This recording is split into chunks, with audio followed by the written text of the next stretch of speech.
Qara çörək otunun möcüzəvi təsiri. Qara çörək otu ən birinci insanın immunitetinə möcüzəvi təsiridir.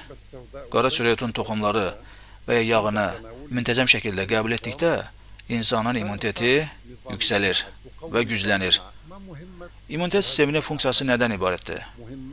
Funksiyası bütün xəstəliklərə qarşı müqavimət göstərməkdir. İmmuniteti çox güclü olan insanlar xəstəliklərə tutulmurlar. Nəticə etibarilə elmi cəhətdən deyə bilərik ki, çörək otunun toxumları və yağı bütün növ xəstəliklərə qarşı şəfadır. Belə ki, immuniteti gücləndirir. O isə öz növbəsində xəstəliklərə müqavimət göstərir. Sevimli Peyğəmbərimiz sallallahu aleyhi və səlləm görək bu barədə nə söyləyib?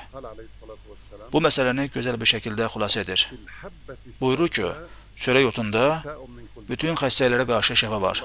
Vallahi, ona Allahın salavatı və salamı olsun söyləməkdən başqa sözümüz qalmır.